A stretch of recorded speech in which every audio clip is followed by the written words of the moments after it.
안녕하십니까. 안녕하세요. 안녕하십니까. 네, 오늘 이 자리에 와주셔서 정말 감사드립니다. 네, 각자 소개 한 번만 부탁드리겠습니다. 네, 안녕하십니까.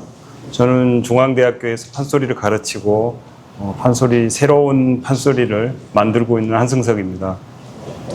네, 저는 현재 국립창극단에서 소리꾼 그리고 창극배우로 활동하고 있는 김수인이라고 합니다. 반갑습니다.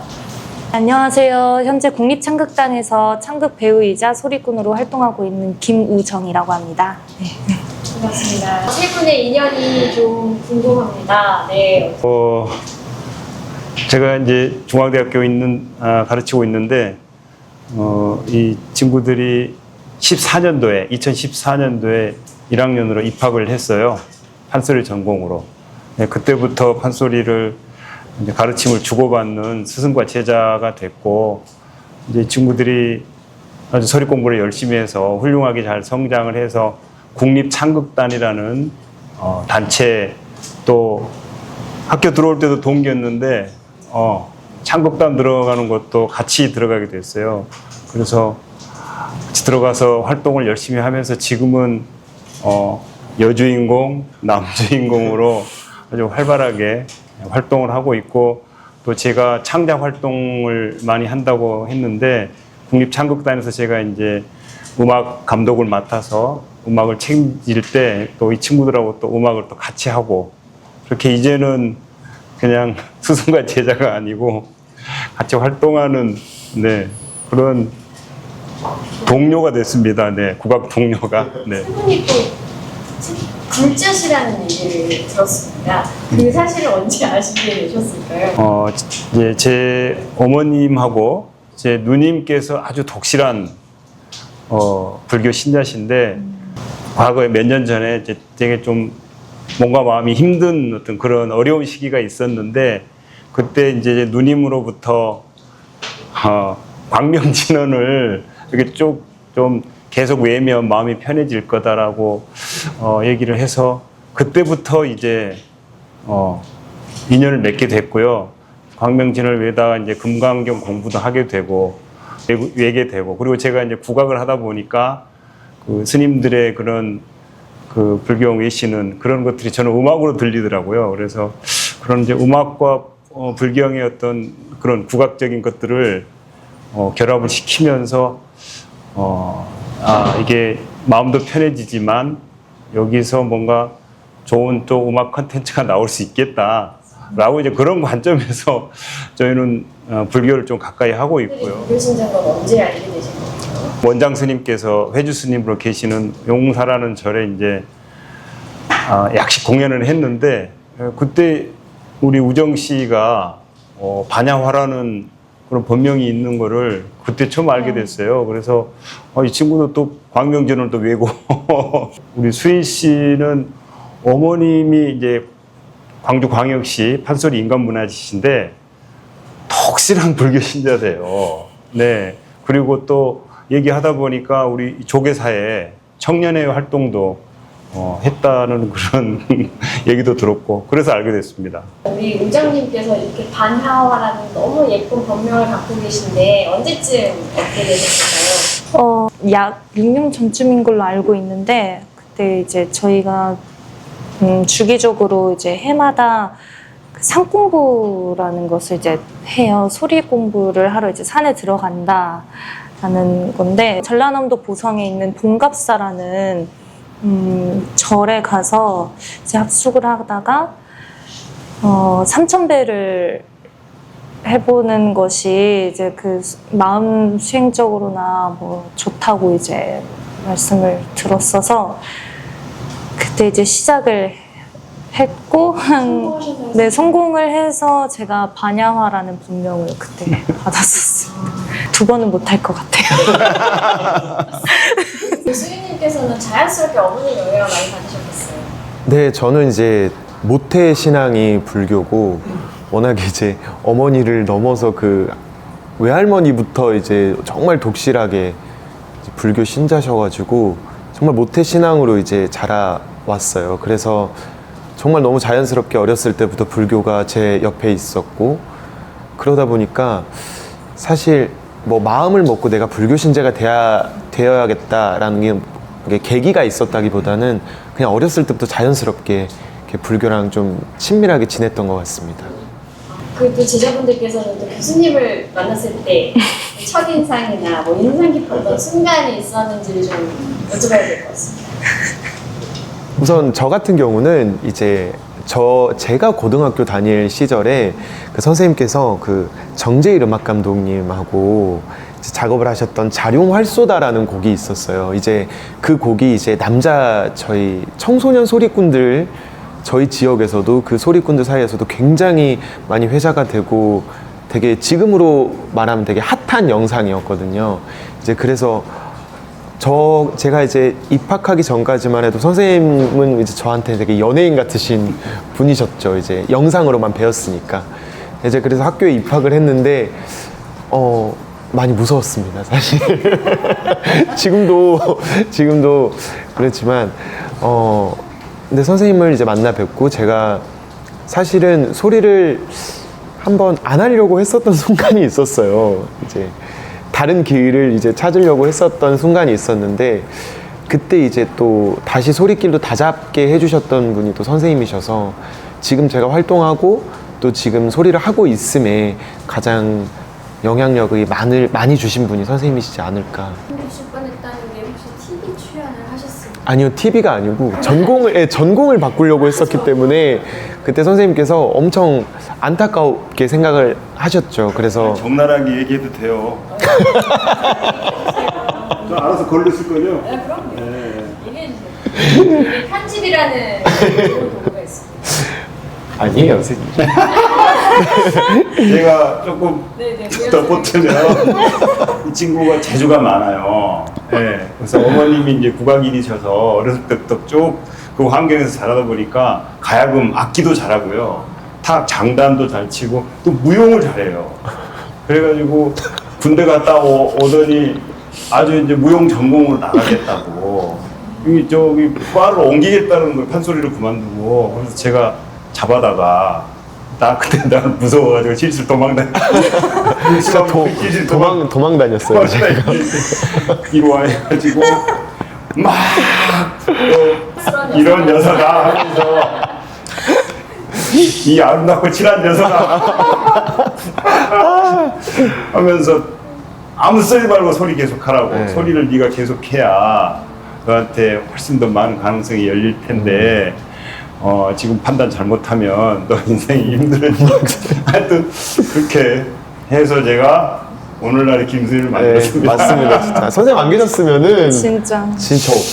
제가 이 활동을 못 하고 있었을 거예요, 정말로. 부장님도 에피소드가 있으실 것 같아요. 저는 선생님을 만나 뵙고 되게 인간개조가 되게 많이 들어서 아니 선생님께서 자꾸 사람을 고쳐주시는 의사 선생님 같으시죠? 네, 그러니까 제가 지니고 있는 그런 가능성을 되게 많이 끌어내주신 그런 분이시고 정말 네, 저에게 있어서도 엄청나게 은인이자 사수이자 더 적나라하게 얘기하세요. 하지만 사실 제가 입학하고 나서 선생님께 배우는 소리가 너무 어려워서 사실 많이 도망 다녔거든요. 도망다니는 제자들을 잡아다가 이렇게 잡아다 시켜주시는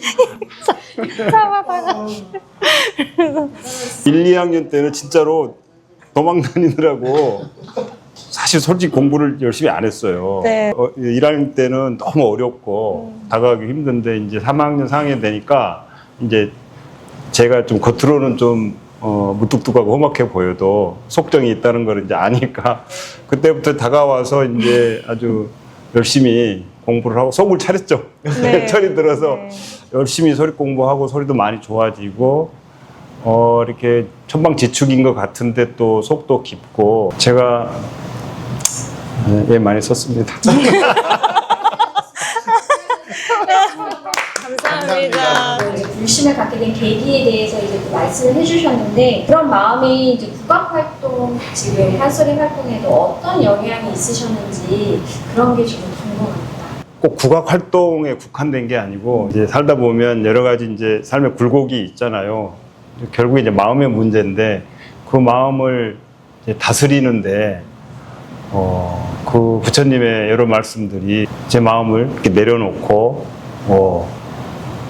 그 어떤 그 어려운 고비를 넘어가는데 굉장히 도움이 되더라고요. 부처님의 어떤 그런 말씀을 듣고 거기에서 뭔가 이해와 깨달음이 생겨서 그 말씀대로 이렇게 가르침을 얻는 그런 어떤 스승과 같은 여러 부처님의 말씀이나 그리고 이제 여러 조사님들의 말씀이나 그런 좋은 말씀들이 많잖아요. 노래 가사에서 담아내기도 했고 사철가라는 이제 제가 만든 곡이 있는데 그 곡 가사 중간중간에 원장 스님의 그런 그 법문 중에 인상 깊었던 그런 부분들을 좀 이렇게 가사화해서 넣는다거나 그 사철가 말미에 그 반야심경의 어떤 구절들을 이렇게 넣어서 노랫말을 마무리를 한다거나 살아가는 데 있어서 여러 가지 것들을 내려놓고 마음 편하게 좀 살 수 있는 그런 가르침을 얻는 게 가장 큰 것 같아요. 두 분은 어떠실까요? 삶을 이제 대할 때 뭔가 가치관이라고 해야 되나? 그런 게 많이 닮아 있다고 생각이 들어서 그런 영향들이 이제 계속적으로 저한테 어느 하나라고 사실 이렇게 말씀드리기보다는 아니 예술하시는 분들이 이게 뭘 하던 간에 힘이 많이 들어간 것보다는 힘이 좀 쫙 빠진 상태, 힘을 들이지 않고도 굉장히 멋있는 무대들을 많이 하시거든요. 저는 그게 약간 불교랑 저는 약간 비슷하다고 느끼는 게 뭔가 불교는 뭐 하나에 집착을 항상 버리라고 하잖아요. 집착을 내려놔야 그런 멋도 나오고 풍류도 나오는 것 같아서 늘 그거를 실천하려고 하는데 사실 저도 인간인지라 욕심이 계속 생기더라고요. 경지에 오르려면 한참이고 더 많이 공부를 하고 학습을 해야겠지만 뭐 탐진치 삼독이라고 하잖아요. 그러니까 좀 거기 있는 집착을 조금 내려놓으면은 무슨 예술이든 내가 좀 더 즐기면서 할 수 있고 좀 편하게 할 수 있지 않을까라는 생각을 늘 가지고 하는 것 같습니다. 예불문이든 목패든 아까도 말씀하셨지만 의식음악이나 이런 것들이 국악과 만나서 영감이 된 창작의 사례가 좀 있는. 사느라 한번 해라 사느라. 저희가 그 국립창극단에서 보허자라는 작품을 했는데 거기에 되게 좋은 그 불경이 나오죠. 그 산화락 그 꽃을 이렇게 뿌리면서 하는 그런 걸 이제 선생님께서 작창을 이제 맡아서 음악을 만들어 주셔가지고 저희가 그걸 불렀던 기억이 있습니다. 뭐 갑자기 떠올리지는 않다. 좀 산나락 정도가 떠오르는데 한번 해봐. 산화락 산화락 나무영산의 상불보살 나무대성이엘로 왕보살 이게 그러니까 서양으로 말하면 사비 소리 뻥고 이제 여기 뭐가 이렇게 불교적인 가사가 쭉 이어지는데 스님들 하시는 불경을 이제 연부를 제가 음악적으로 인상적이었던 것들을 조금 활용을 해가지고 새로운 창작 가사에 맞게 좀 적용을 한 케이스죠. 요즘 공연이 매우 활발해졌고 또 전통 문화가 여러 형태로 되게 뻗어나가고 있는 것 같아요. 어떤 무대를 기획하고 계신지 그런 또 앞으로의 계획을 좀 듣고 싶습니다. 저는 우선 국립창극단에 몸을 담고 있기 때문에 무슨 작품을 만나던 항상 열심히 해서 좋은 작품으로 인사를 드릴 예정이고요. 또 국립창극단 이외의 활동들도 또 책임감 있게 또 수행을 할 예정이니까요. 앞으로 많이 지켜봐 주시면 감사하겠고요. 또 개인적으로는 제가 이제 완창이라고 좀 긴 시간을 혼자서 하는 소리판을 또 준비를 하고 있어서 또 개인적인 소리 공부도 이제 좀 놓지 않고 더 열심히 해보려고 하고 있으니까요. 앞으로 꿈이라고 하면 정말 소리 잘하는 소리꾼, 그리고 이 채널이기 때문에 불심 가득한 소리꾼으로 성장을 해볼까 싶습니다. 네. 멋있습니다. 응원하겠습니다. 감사합니다. 저 또한 국립창극단에 몸을 담고 있기 때문에 주어진 뭐 작품들이며 이제 활동 열심히 할 거고요. 그리고 개인적인 일 또한 이제 부처님 말씀을 놓지 않으며 네, 열심히 하루하루 잘 사는 게 네, 그게 목표인 것 같습니다. 교수님께서는 또 어떤 꿈을 갖고 어떤 계획을 갖고 미래를 준비하고 계신가요? 저는 이제 뭐 하고 싶은 건 몇 가지가 있는데 그래도 오늘 여기에서 이제 말씀을 나누다 보니 그 취지에 맞게 어떤 생각이 드는데 그 부처님 말씀을 그냥 너무 그 부처님의 뭐 일대기랄지 불경에 나오는 어떤 그 그대로의 그런 말씀들을 사실 노래로 하면 이제 신심이 깊은 분들은 그거를 좋아하실 수 있지만 일반인들한테는 좀 약간 좀 거리감이 느껴질 수 있잖아요. 그래서 그런 부분들을 일반인들이 공감할 수 있는 그런 자연스러운 어떤 언어, 말을 가지고 부처님의 말씀이나 지혜 이런 것들이 담겨 있는 그런 한 곡 한 곡씩의 어떤 그런 노래나 아니면은 우리가 지금 이제 뮤지컬 같은 그 국악 뮤지컬이 이제 창극이라고 그랬는데 쉽게 얘기해서 그런 국악 뮤지컬 형태로 그런 이야기들을 담아내서 부처님의 말씀을 이렇게 일반인들이 그냥 예술 작품으로 감상할 수 있게 그러면서 자연스럽게 공감을 해서 감동을 할 수 있게 하는 그런 음반, 그런 공연, 극 작품, 드라마 공연 이런 것들을 좀 만들고 싶어요. 아까 우리 누님 얘기를 했으니 우리 누님은 주위에서 생불이라고 별명이 생불일 정도로 3,000배 다시는 못하겠다고 그랬는데 3,000배를 밥 먹듯이 하세요, 그분은. 네. 네, 매일 한 번씩 하실 정도로 그 어떤 이제 집안에 행사가 있거나 뭐 본인의 뭔가 있을 때는 그 정도로 그리고 막 전국 곳곳에 사찰들 하며 요즘도 무슨 뭐 해설사 뭐 시험 본다고 공부하고 있던데. 네네네. 그래서 너무 저래 열심히여서 그 우리 조카, 그 우리 누님의 딸이 삼촌, 우리 엄마는 생불이야. 그래서 우리 누님이 아주 저한테 간곡하게 부탁한 바이기도 하고 그리고 저도 개인적으로 이렇게 지금까지 살아오면서 제가 그 아까 부처님의 가르침을 제 삶에 있어서 어떤 지혜 삼아서 등불 삼아서 살고 있는데 그런 이야기들을 또 일반인들이 그냥 자연스럽게 자기 걸로 받아들일 수 있는 가수들이 노래할 때 그걸 되게 자연스럽게 받아들이고 뭐 힐링도 하고 하잖아요. 그러듯이 우리 부처님 말씀 그렇게 자연스럽게 일상생활에서 녹여낼 수 있는 그런 작품들, 그런 음악들을 좀 해보고 싶은 게 제 기다리겠습니다, 교수님. 교수님은 하실 수 있을 것 같아요, 그죠? 네. 우리 친구들하고 같이 해야죠. 같이 해주셔야죠. 저는 너무 즐거웠는데 어떠셨어요? 선생님과 제 절친한 친구와 함께해서 너무 즐거웠습니다. 저도 이하 동문입니다. 네. 저는 세 분을 만나게 돼서 너무 영광이었던 것 같고 오늘 인연 여기서 끝내지 않고 계속 이어질 수 있도록 함께 노력하겠습니다. 네, 감사합니다.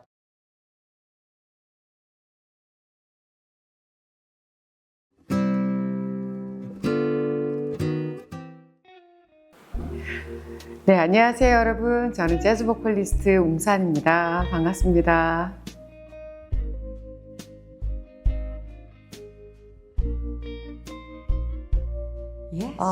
저는 그 일을 막 만들어서 하는 스타일인데 지금 이제 내년이 30주년이 되더라고요, 데뷔. 그래서 그거에 대한 준비부터 해서 지금 각각 다른 컨셉의 앨범을 3장을 준비를 하고 있어요. 그래서 재즈 보컬리스트로서 만들고 있는 스탠다드 재즈 앨범이랑 또 그 한국의 명곡들을 찾아서 재즈의 대중화를 위해서 만드는 그 사랑 그 그리움 시리즈, 그리고 한 가지는 이제 난장이라는 프로젝트를 제가 만들어서 좀 크게 사고를 쳐가지고 그 프로젝트에 애정을 엄청 쏟고 있거든요. 그래서 무에서 유를 만들어내는 그런 작업이어서 기존에 없었던 음악을 새롭게 새로운 사람들이 만나서 만드는 그런 작업이라서 시간도 많이 걸리고 어떤 컨셉을 한 가지 생각하는데도 많은 좀 사색이 필요한 그런 프로젝트예요.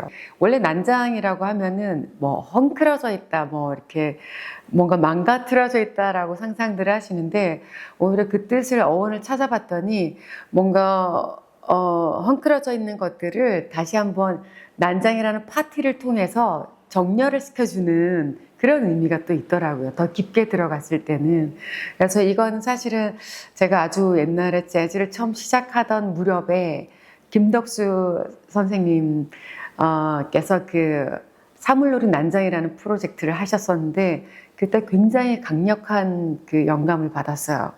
그래서 20몇 년이 흐른 뒤에 제가 포스트 난장이라고 해서 국악인들과 현대 무용 하시는 분, 또 힙합 하시는 분, 그리고 재즈 아티스트들이 서로 엉켜져서 그 안에서 조화와 배려와 어떤 평화와 앙상블을 만들어내면서 아주 멋진 그런 음악을 만들어내는 건데, 이거는 오래전부터 제가 막 머릿속에서 상상하던 프로젝트이기도 하고, 그러니까 너와 내가 둘이 아니고 서로 다름이 아니고 동양과 서양의 다른 것도 아니고 그냥 우리가 만들어내는 음악들을 통해서 약간 평화와 사랑 이런 메시지를 좀 전해주고 싶은 마음이 생겼어요. 그래서 사실 국악은 한 10년 전부터 조금씩 좀 진지하게 공부를 해서 지금 이제 한 10년쯤 됐는데, 그래서 난장이 2025년 1월에 그 데뷔 무대를 이제 했어요. 그 열린 음악회를 통해서 신년 음악회 때 이제 그 첫 무대를 했는데, 약간 다음 이야기까지 하자면 이제 9월 7일 날 있는 숲회라는 그 북서울 숲에서 하는 그 멋진 공연에서도 난장이라는 음악을 통해서 많은 사람들과 좀 음악을 통해서 어떻게 메시지를 전할 수 있는지 저도 그거를 제 눈으로 좀 확인하고 싶기도 해요, 사실은. 저도 많이 기대를 하고 있어요. 그래서 사실은 제가 그 여우락 페스티벌에서 웅상과 이재하 모드라는 공연을 관람했었습니다. 너무 고마워요. 재즈와 국악이 이렇게 잘 어울리다니 좀 충격적인 무대였고, 그래서 언제 이렇게 선생님께서 국악을 공부하셨지 했는데 지금 10년이나 되셨다고요? 10년 됐어요. 아니, 어떤 계기로? 계기라면은 아까 잠깐 언급했지만 김덕수 선생님 사물놀이, 그 다음에 명창 안숙선 선생님, 이런 분들이랑 콜라보 작업을 하면서 선생님들께서 가끔 웅산 씨는 국악 판소리 배워봐요, 잘할 거야, 이 말씀을 몇 번을 해주셨는데, 근데 그때는 국악은 그냥 타고난 명창들이 하는 음악이라고 생각을 했기 때문에 다가갈 엄두를 못 내다가, 제가 한 10년쯤 전에 저는 산책을 좋아하거든요.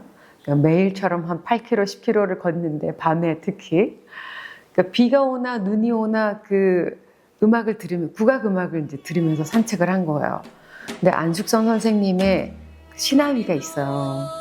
구음으로 하는 즉흥 연주 같은 건데, 그걸 듣는데 어느 날 갑자기 나 이거 할 수 있을 것 같아, 이런 생각이 들더라고요. 그래서 그때부터 공부를 좀 깊이 가봤어요. 국악 히스토리부터 해서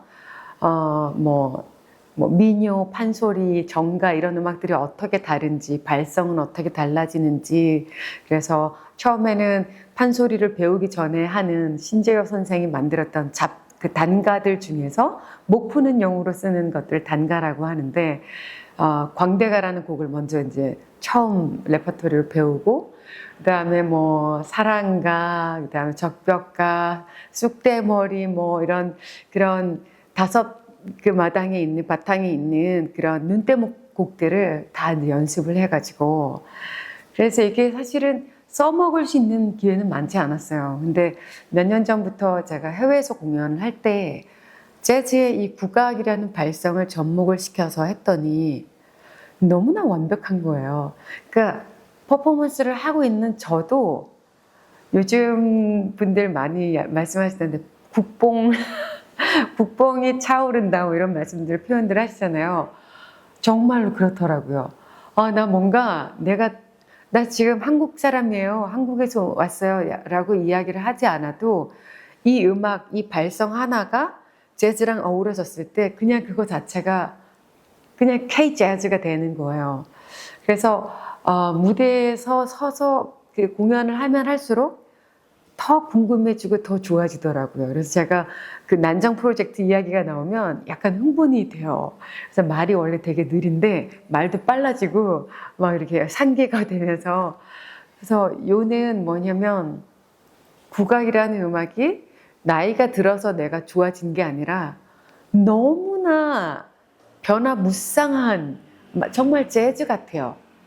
그러니까 어떻게 하느냐에 따라서 너무 달라질 수 있는 그런 준비가 되어 있는 음악이더라고요. 그래서 사실은 뭐 인도라든가 뭐 스페인 이런 뭐 몽골 이런 데서는 전통 음악들을 그 가요에 대중음악에 이미 이제 잘 섞어서 표현들을 하고 있는데 지금 우리나라도 이미 그렇게 많이들 하고 있잖아요. 근데 그렇게 했을 때 젊은 이들 그리고 또 연세가 있으신 분들은 또 향수를 또 자극할 수 있으니까 또 좋고 그래서 뭔가 나눠져 있는 게 아니라 그 국악이 우리 생활 안으로 우리 음악 안으로 들어오면서 그냥 다 하나를 만들어 버리는 것 같은 느낌을 받았어요 저는.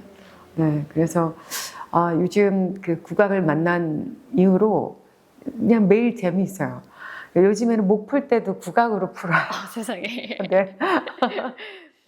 많은 분들이 알고 계신데 웅산이라는 그 예명에는 불교적인 상징성이 네. 들어 있잖아요. 네. 그래서 그 히스토리를 조금 말씀해 주시면 진짜 웅산 선생님에 대해서 지금 모르는 한 두어 분 계세요 지금 다 아시는데 그분들을 위해서 한번 잠깐 네. 설명해 주시면 어떨까요?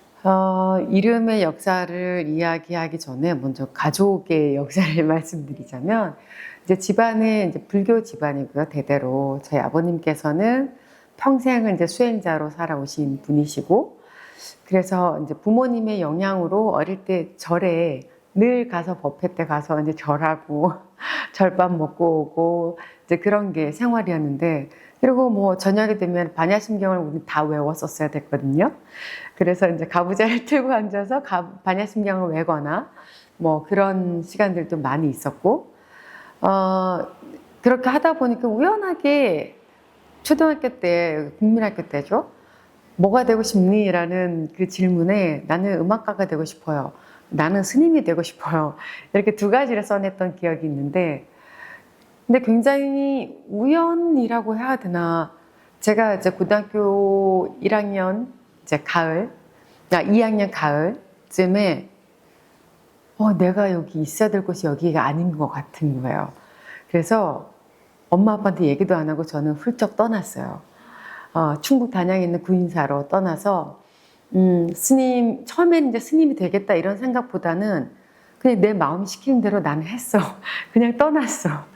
그리고 거기에 이제 도착해서 내가 있어야 될 곳이 여기구나 라는 생각을 했었고 그래서 어릴 때 어떤 스님께서 너는 절에 들어오겠다 이 말씀을 하셨었는데 굉장히 반항심이 생겼었어요. 중학교 1, 2학년 때 내가 왜 절에 들어가야 되지? 이제 또 사춘기 때는 그런 생각을 했었었는데 고등학생이 되고 어느새 나도 모르게 가고 싶었고 거길 갔고 내가 여기 있어야 될 곳이 여기구나. 그리고 한 세상 안 태어난 셈 치고 나도 다른 사람들을 위해서 기도를 하면서 살자. 수행자로 살아보자. 근데 어렸지만 이제 이거는 이제 부모님의 영향이겠죠. 평생을 너무 선하게 살아오신 분들이시고 특히 아버님을 제일 짧게 설명드릴 수 있는 말은 평생을 욕 한마디를 안 하시고 사신 분이니까 그리고 늘 이제 자비로운 마음을 가지고 행하고 계셨고 본보기가 되셨기 때문에 저도 아마 나도 모르게 그런 생각을 하게 되지 않았었을까 이제 그런데 그래서 제가 절에 스님이 되고 싶어서 이제 들어갔을 때 받은 법명인데 그렇다고 정식 스님이 되지는 못하고 저는 이제 또 다시 하산을 해서 대학을 또 검정고시를 해서 대학을 갔어요. 그래서 그 웅산이라는 이름은 대웅전 할 때 바로 그 웅자인데 그래서 클 웅의 뇌산자예요. 큰 산이라는 뜻인데 웅대한 산이라는 뜻인데 이제 이름이 너무 커서 이름값을 하는데 너무 시간이 오래 걸렸어요, 저는. 근데 어떤 의미였냐면 그렇게 큰 산은 늘 변함없이 봄, 여름, 가을, 겨울을 맞이하고 지쳐있는 뭐 새들이나 동물들이 쉬어갈 수 있는 공간을 내어주고 또 우리 인간들에게도 뭔가 힐링의 장소가 되어주고 그렇게 큰 마음으로 살아가라는 뜻이 있는 그런 법명인데 제가 대학을 졸업하고 이제 재즈를 시작할 때는 처음에는 웅산으로 쓰려고 하지 않았어요. 근데 이제 제 히스토리를 아는 사람들이 처음에는 이제 놀리면서 제 이름이 웅산이래, 법명이래, 절에서 살았었대, 뭐 이렇게 놀리면서 웅산, 그다음에 본명은 이제 김은영인데 은영이랑 웅산이 이렇게 왔다 갔다 하다가 어느새 웅산으로 그냥 자리를 잡게 됐고 그리고 이제 처음에는 웅산이 뭐야 이러다가 웃는 경우가 굉장히 많았어요. 그리고 50대 아저씨인 줄 알았다 이런 분들이 많았는데 제가 노래하는 모습을 보신 분들은 거의 이제 변함없이 다 어울린다. 뭔지 모르겠지만 이름이랑 재즈랑도 어울리고 너랑도 어울린다 이렇게 말씀들을 해주시더라고요. 그래서 그 큰 산이라는 뜻입니다. 아직 그 큰 산처럼 살아가고 있는지는 모르겠지만 이제 아주 17에 제가 그 법명을 받았으니까 지금 꽤 오랜 시간이 지났잖아요. 한 30년쯤 불리워지다 보니까 이제서 비로소 조금 내 이름이 어디서 불리워져도 좀 자연스럽게 들리기도 하고 편안해지더라고요. 그러니까 너무 큰 이름을 받으면 이름값을 못하고 갈 수도 있겠구나. 그리고 이름값을 하기 위해서 사실 노력하는 것도 있어요. 저희 아버님께서 저는 원래 노래를 10명 있으면 한 7등 정도밖에 안 되는데 그러니까 너는 어디 가면 인사를 잘하거라 말씀을 하셨었는데 그리고 이름 덕에 너가 많이 사랑받게 되는 것 같다고 말씀을 해주셨는데 부정을 안 합니다. 왜냐하면 그 이름 덕에 부족하지만 적어도 어제보다는 오늘 내가 조금 더 나은 사람이기를 원했고 그리고 이름 덕에 그래도 음악을 하는 사람으로 게으르지 않은 사람이 되기를 원했고 이제 그런 원했던 것들이 나를 이제 만드는 루틴이 되고 지금의 나를 이제 만들어주는 거기 때문에 그런 것 같아요. 얼마나 또 부모님이 놀라셨을까 그런 생각도 좀 들고 제가 엄마다 보니까 네. 갑자기 딸이 사라져버려서 얼마나 놀라셨을까 그러진 않으셨어요? 부모님 슬하에 네. 일남 오녀예요. 오빠가 있고 나머지가 다 딸이에요. 근데 제가 이제 절에서 들어가서 전화를 드렸을 때 구인사에 있다. 아버님은 그래 뭐 딸들 중에 부처님 제자가 하나 있어도 감사한 일이지 하셨고 어머니는 제가 이제 음악도 좋아하고 대학에서도 막 조금 그래도 약간 인기도 좀 있고 인정받기 시작하고 했었었는데 조금 안타까워 하셨고 엄마는 또 음악을 좋아하세요.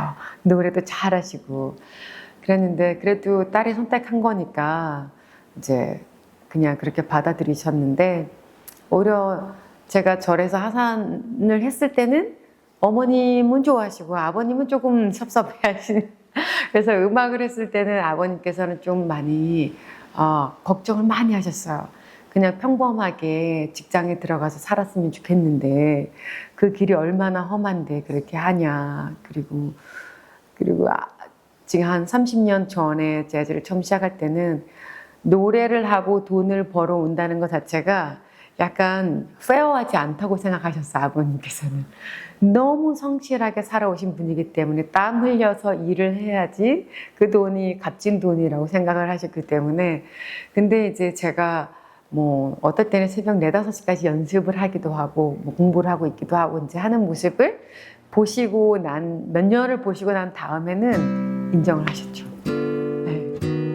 2026년이면 30주년이 되는데 재즈라는 음악을 통해서 받은 선물들 그리고 명상이라는 또 다른 라인을 통해서 여러분들께 소통하고 싶고 또 전해드리고 싶고 그런데 개의치 않는데 가장 중요한 거는 계속해서 돌아요.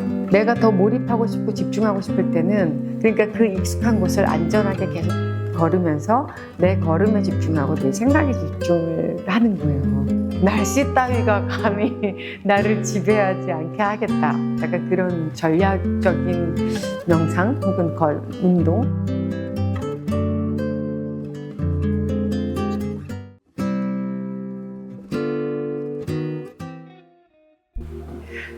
네, 안녕하세요 여러분. 저는 재즈 보컬리스트 웅산입니다. 반갑습니다.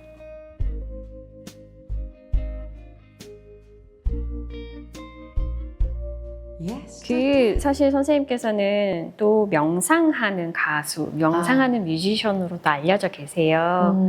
이 명상과 음악에 대해서 이제 좀 얘기를 나누고 싶은데요. 네. 어떠세요? 어떻게 명상을 하고 계시나요? 명상을 일단은 재즈라는 음악과 불교는 굉장히 민첩한 어떤 관계가 되어 있어요. 아주 가까이에서 사실 재즈와 불교가 어떻게 어울려라고 혹은 웅산이라는 사람이 재즈를 한대 이것도 사실은 아이러니했거든요. 한 29년 전에 처음 제가 재즈 씬에 등장을 했을 때 근데 그 사람이 웅산이라는 이상한 이름을 가진 사람이 재즈를 한대. 그 불교와 재즈? 그게 무슨 관계가 있지? 뭐 이렇게 생각들을 하시는데 조금만 더 깊이 들어가면 혹은 제가 무대에서 마이크를 잡고 노래를 하기 시작했을 때 저 사람은 그냥 재즈가 어울려. 그리고 저 이름도 어울려. 이렇게 make sense 하게 되는 과정들을 보면서 그냥 불교와 재즈는 그냥 같은 이야기를 하고 싶은가 보다. 결국은 조금 더 들어가 보면은 그 몰입, 네, 몰입이라는 단어에서 서로가 만나게 되는데 수행을 통해서 어떤 몰입의 과정이 되면은 단계에 올라가게 되면은 무아지경이 이제 되는 거잖아요. 그 상태에서 이제 수행을 더 깊어가는 그런 과정들을 경험을 하실 텐데 재즈라는 음악도 어떤 욕심이 있거나 내가 잘 보이기 위한 노래를 잘 하는 것처럼 들리게 하기 위한 음악을 했을 때는 그 음악은 절대로 관객들을 감동시킬 수가 없어요.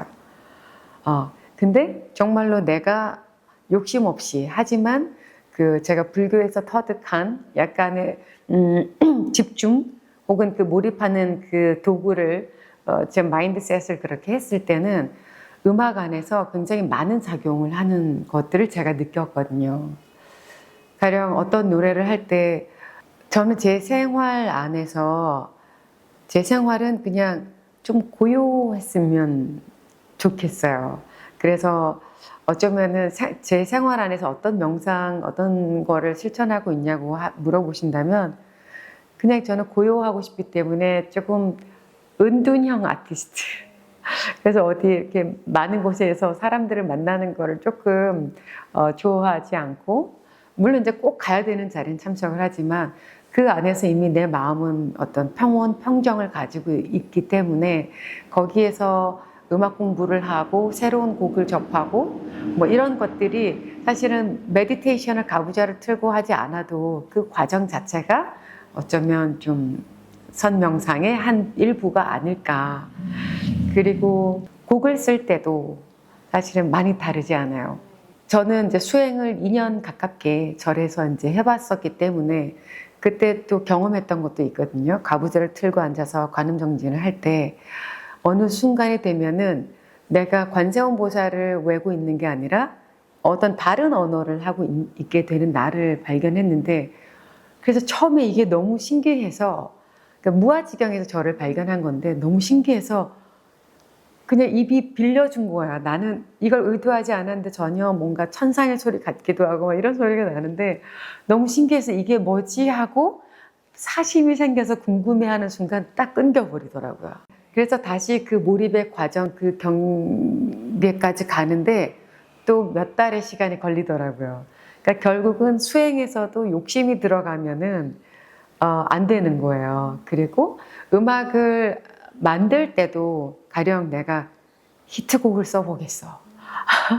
약간 어떤 분들은 제가 음악 생활을 길게 한 거에 비하면 히트곡이 없어서 안타까워하시는 팬분들이 계신데 사실은 가끔 인간이다 보니까 나도 그런 곡이 한 곡 있으면 좋겠다 마음이 날 때는 있지만 그런 마음으로 피아노 앞에 앉았을 때는 어김없이 그냥 한 3분의 1 정도 쓰다가 멈춰지게 되더라고요. 제가 만들었던 곡 중에서 코로나 때 쓴 곡인데 I'm not a butterfly라는 곡인데 나는 나비가 아닙니다 라는 강력한 쉽지만 강력한 제목이에요.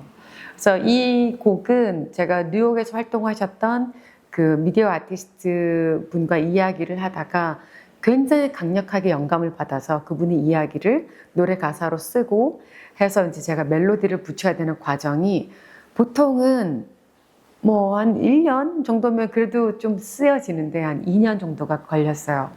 그러니까 멜로디를 이렇게도 해보고 저렇게도 해보고 하는데 이 노래에 에너지가 안 들어가는 거예요. 가사말에.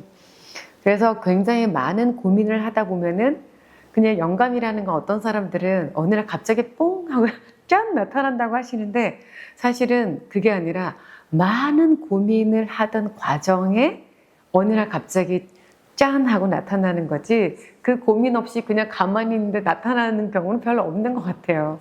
그래서 저는 그 I'm Not a Butterfly라는 곡을 쓰기 전에 그런 한 1년 반, 2년 정도의 시간을 많은 고민을 진심을 담은 고민을 하고 났더니 어느 날 또 거기에 맞는 멜로디들이 떠오르더라고요. 그래서 이제 마침내 곡이 붙여지게 돼서 지금은 사실 많은 분들이 Yesterday로 뭉산을 기억하고 계시는 분들이 많은데 저는 이 I'm Not a Butterfly라는 곡이 저를 대표하는 곡이 됐으면 좋겠어요. 그리고 이 곡은 재즈 보컬리스트인 제가 썼지만 재즈 스타일은 아니에요.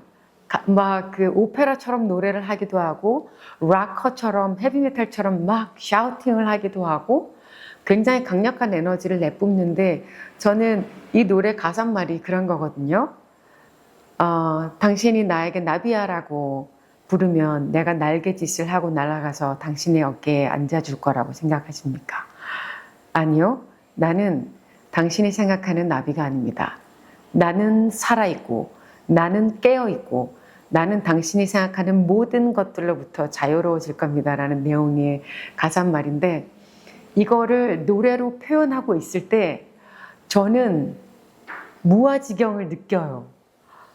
근데 함께 연주하고 있는 연주자들의 에너지도 제가 함께 느끼고 그 음악에 몰입하고 있는 관객들의 에너지도 제가 느끼게 되더라고요. 그래서 많은 사람들이 편견 속에 살아가는 경우가 많잖아요. 저 사람 이래.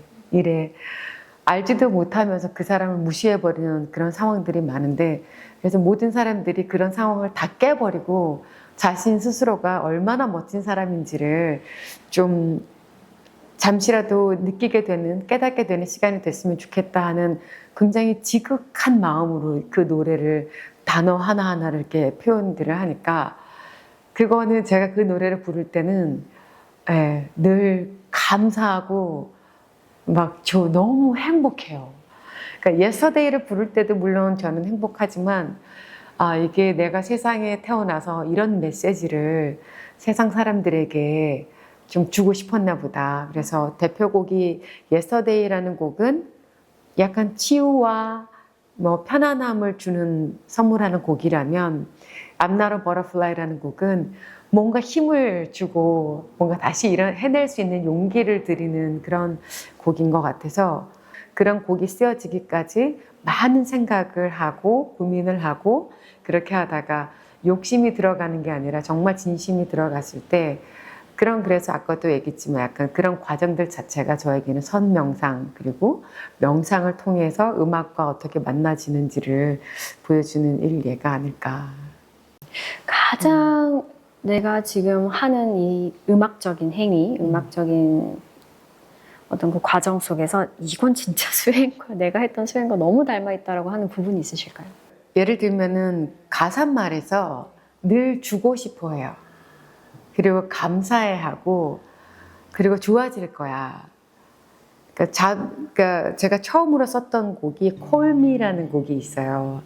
그러니까 제가 재즈 음악을 하면서는 보통은 곡을 쓰는 사람이 많지 않은데, 그러니까 저는 첫 번째 앨범을 미국에서 세계적인 아티스트랑 이제 뉴욕에서 녹음을 딱 하고 배짱이 너무 컸던 것 같은데, 근데 그 당시에 너무 부족함을 느꼈어서 돌아오는 비행기에서 곡을 써봐야 되겠다. 내가 뭘 원하는지. 그리고 곡을 썼는데 그 첫 번째 곡이 콜미라는 곡인데 그때부터 제 생각에 들어가 있는 거죠. 너가 힘들 때 내 이름을 불러줘. 내가 늘 너의 눈물을 닦아주고 내가 널 안아줄게. 그리고 Yesterday라는 곡도 내가 너에게 받았던 사랑을 이제 돌려줄게.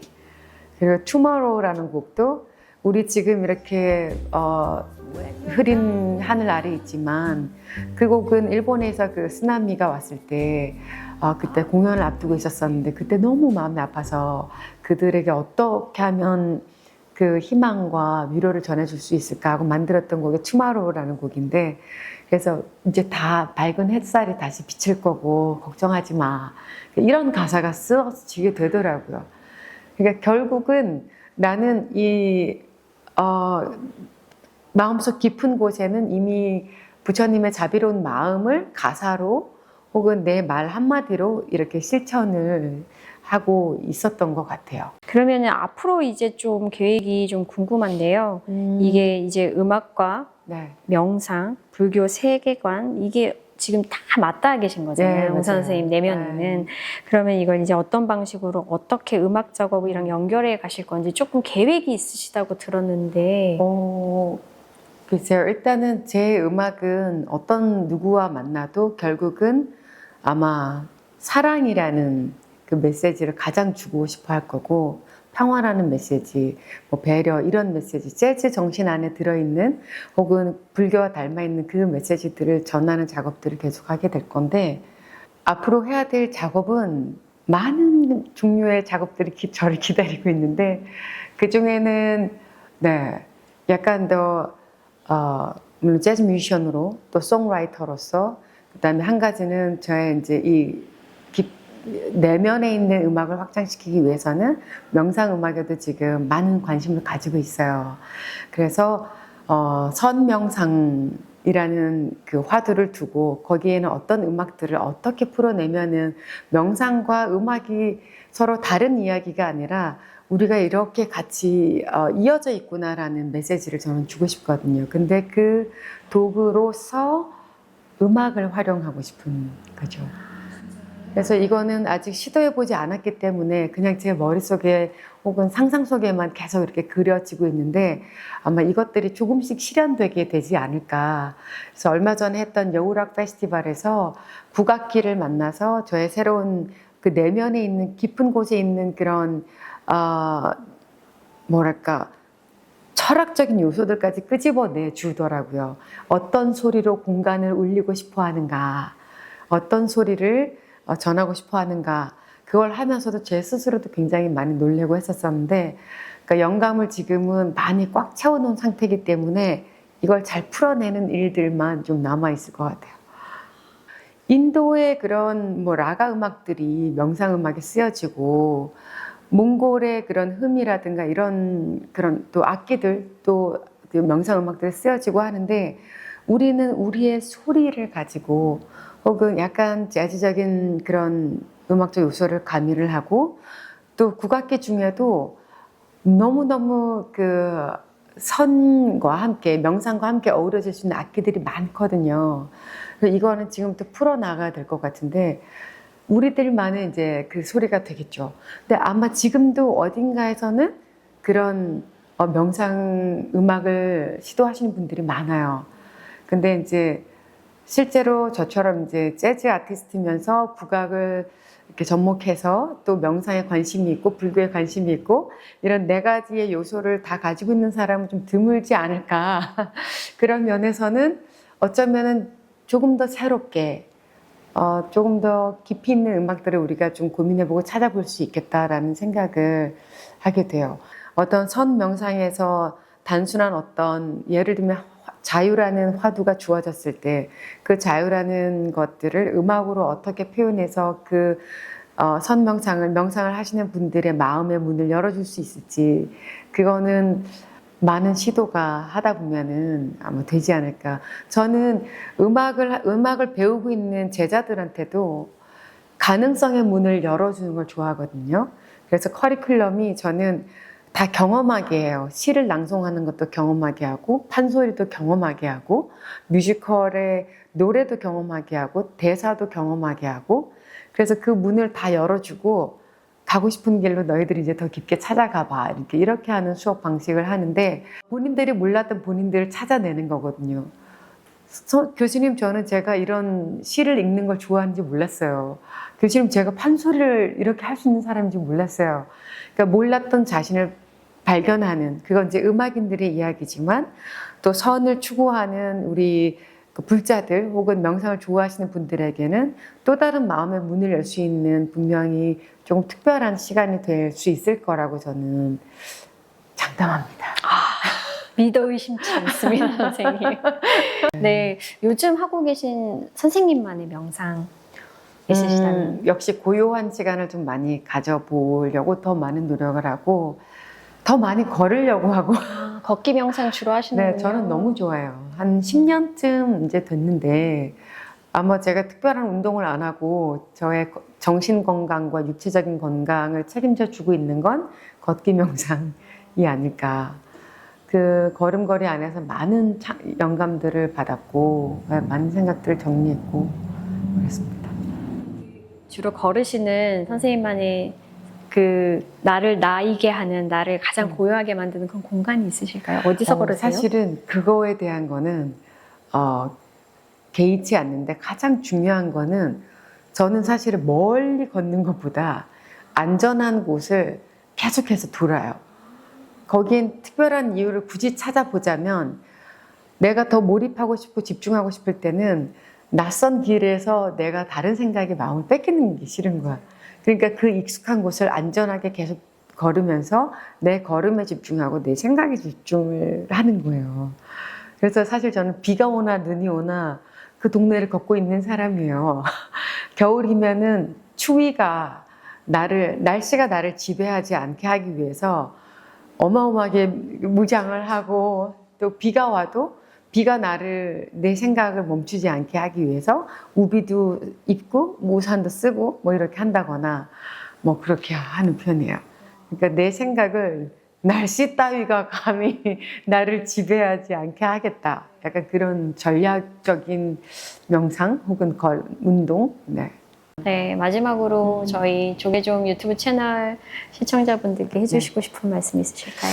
네, 재즈 음악을 하고 있는 사람인데요. 이제 2026년이면 30주년이 되는데, 재즈라는 음악을 통해서 받은 선물들, 그리고 명상이라는 또 다른 라인을 통해서 여러분들께 소통하고 싶고 또 전해드리고 싶고, 그런데 내년이면 제가 30주년이 되니까 더 의미 있는, 너무 거창한 그런 목표가 있지는 않지만, 그래도 게으르지 않는 아티스트로서 조금 더 계속 많은 것들에 대해서 궁금해하고 여러분들과 음악이든 마음이든 나누려고 하는 그 마음이 조금씩 더 커졌으면 좋겠다. 그게 제가 이제 바라는 모습입니다. 너무 큰 기대는 하지 않으셨으면 좋겠고요. 하지만 꾸준히 걸어가는 그런 좀 성실한 아티스트로 여러분들에게 몇 년 뒤에도 이렇게 좋은 이야기 나눌 수 있는 그런 또 웅산이었으면 참 좋겠습니다. 더 많은 공간에서 만나 뵙게 될 수 있기를 기대하겠습니다. 네, 오늘 이렇게 함께 시간 나눠주셔서 너무 감사합니다. 너무 감사합니다. 네, 그럼 즐거운 작업하십시오. 감사합니다. 감사합니다.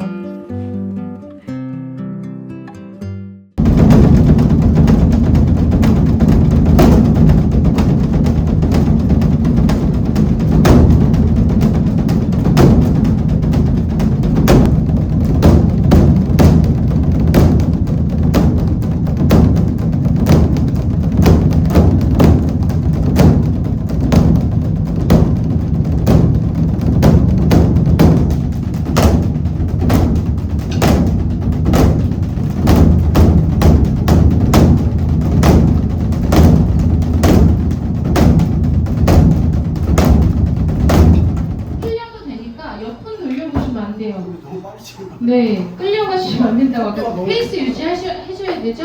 밀어내세요.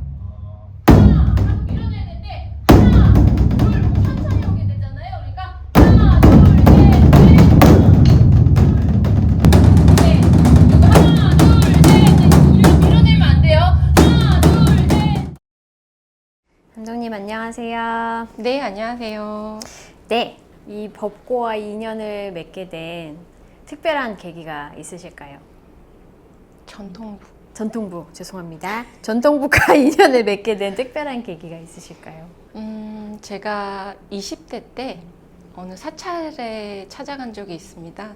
그때 계셨던 저희 스승님이신 효자, 성자 스님, 효성 스님과의 인연이 처음으로 시작되었는데요. 절에 사찰에 찾아갔을 때 북소리가 어디선가 막 나더라고요. 그래서 부모님과 같이 법당으로 들어갔는데 마침 천도제를 지내고 있었습니다. 그래서 뒤에서 이렇게 보니까 제가 처음 듣던 북가락과 처음 보는 그런 생소한 전 예술로 봤거든요. 청소년기에 이렇게 풍물과 이런 가락들, 장단들을 많이 접했지만 제가 처음 들어보는 가락들이었어요. 그게 이제 굴림박이라고 해서 고구려 북소리로 하는 그런 연불 가락이었더라고요. 거기에 매료돼서 한참을 보고 있다가 나중에 스님을 찾아갔죠. 스님, 너무 북소리가 아름답고 좋고 처음 들어보는 북소리였어요 라고 했더니 스님이 앉아보라고 하시면서 설명을 막 해주셨어요. 그래서 제가 그 소리에 대해 공부를 하고 싶다는 생각이 들었고 이제 스님한테 가서 막 자꾸 귀찮게 따라다니면서 여쭤봤죠. 한참을 이렇게 설명을 해주시더니 저한테 말씀하셨어요. 너는 북채를 쥐고 살아야겠다 라는 말씀을 하셨고요. 그때는 그 절 자체가 울진에 정말 한참 들어가는 산속 밑에 있기 때문에 저로서는 도시에 살던 저로서는 아니 여기를 와서 제가 북 배울 일은 없겠고 그냥 참 좋은 북가락이 좋다라는 정도만 생각했는데 어느 순간 지나 보니까 정말 제가 북채를 쥐고 살고 있었습니다. 그래서 그 인연으로 이제 스님을 만나서 북을 치게 되었고 그 인연으로 지금 이렇게 여러 많은 분들께 북을 교육하고 있습니다. 와, 그럼 울진에 가서 진짜 배우신 거예요?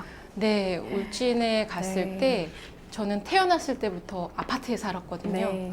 근데 울진에 갔더니 불을 떼는 곳인 거예요. 네. 그러면 나머지 환경은 아시겠죠? 네. 네. 아궁이에 불을 때는. 그렇죠. 아궁이에서 불을 떼는데 네. 뭐 일화도 많죠.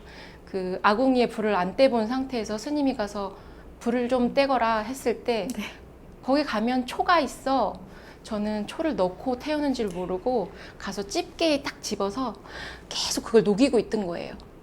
근데 스님이 밖에서 딱 보시고 연기가 안 올라오니까 오셨는데 제가 이제 집게를 들고 초를 녹이고 있었죠. 네. 그랬더니 이제 불 피는 방법도 알려주시고 밥도 한 번도 안 해봤지만 가서 또 밥을 하려 하니 매일 죽밥이 됐다 된밥이 됐다가 그래서 밥을 한 번 이렇게 공양을 올리려면 밥을 한 3번을 해야 가생이 해서 가운데 것만 퍼서 좋은 밥으로 드리고 나머지는 제가 이제 끓여 먹다시피 해서 네 그렇게 지낸 생활을 우와. 했죠. 가마솥에 밥을.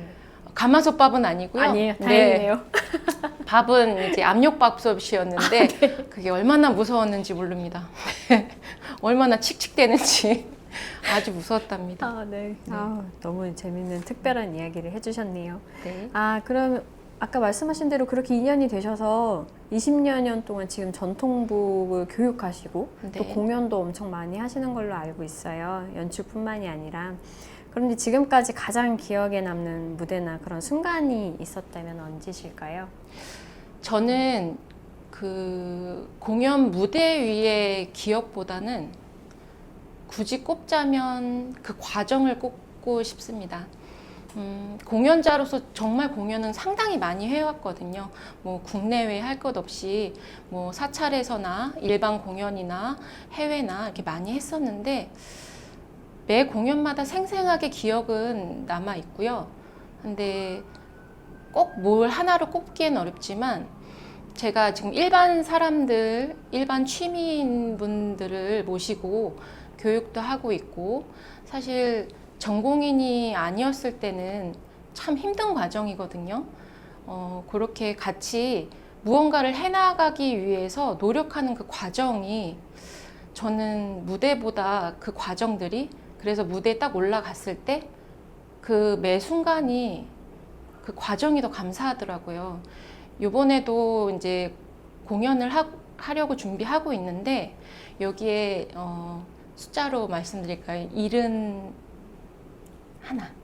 71세이신 분이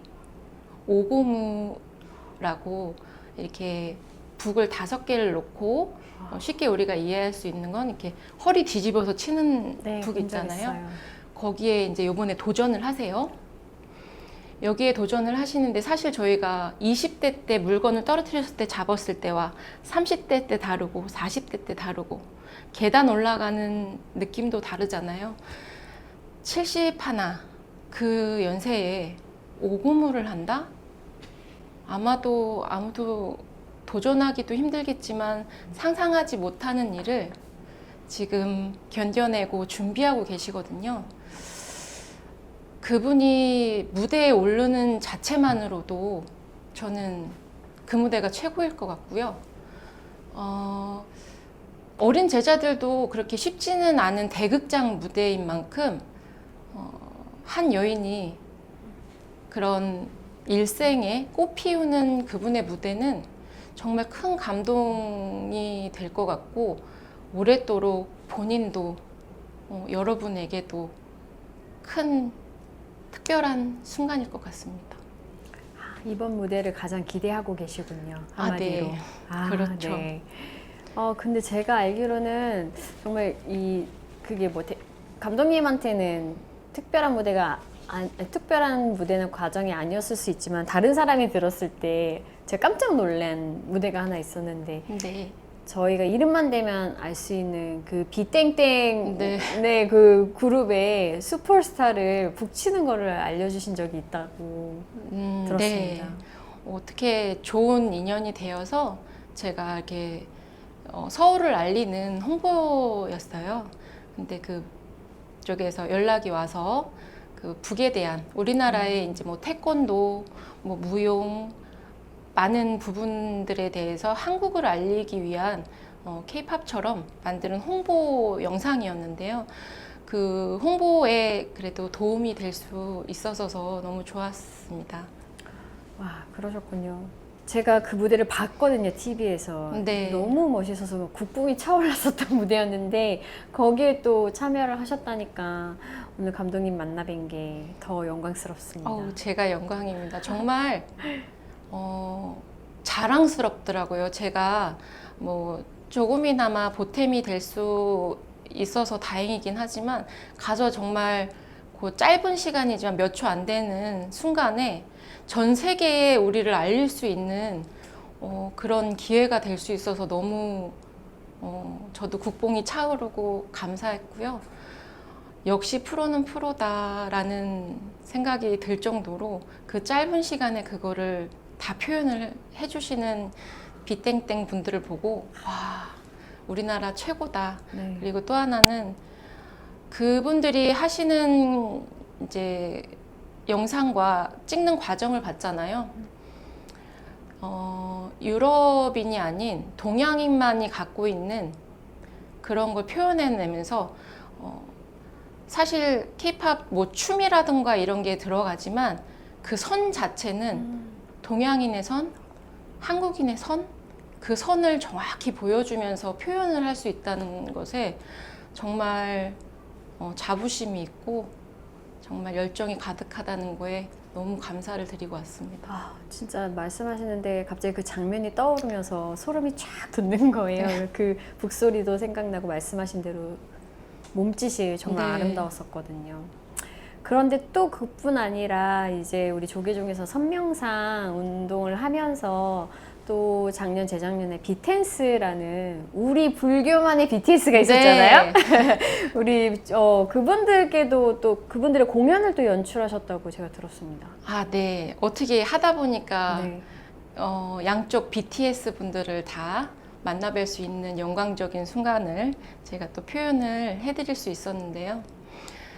우리 비텐스 스님들께서는 각자 자리에서 뭐 가야금, 플룻, 뭐 소리, 작법, 법고, 이렇게 나레이션, 막 이렇게 다양한 스님들이 모여셔서 선명상에 대해서, 우리 명상이 꼭 가만히 앉아 있는 것만이 명상이 아니잖아요.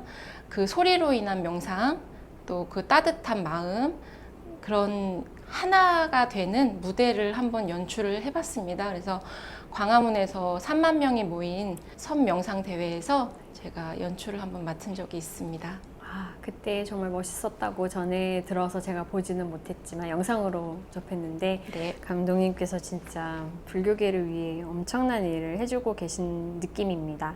아, 그리고 또 희망 콘서트처럼 또 예술을 통해서 사회랑 소통하는 공연도 꾸준히 해오신 걸로 알고 있어요. 그거를 기획하시게 된 의도나 혹은 전하고 싶으신 메시지가 있으신 걸까요? 저는 예술이 이렇게 단순히 무대 위의 감동으로 끝나는 것이 아니라 사람들의 그 마음을 위로하고 사회와 연결되는 힘이 있다고 믿습니다. 희망 콘서트는 그런 믿음에서 출발을 했고요.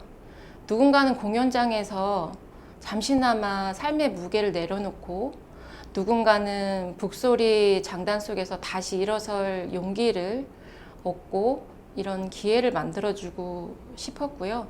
사실 찾아가지 못하는 많은 분들을 위해 저희가 사실 찾아가는 공연을 하면서 사실 희망의 콘서트라고 했지만 저희가 희망을 받고 오는 적이 더 많았거든요. 그래서 희망을 주고 희망을 받는 그런 콘서트를 계속 준비를 해왔고요.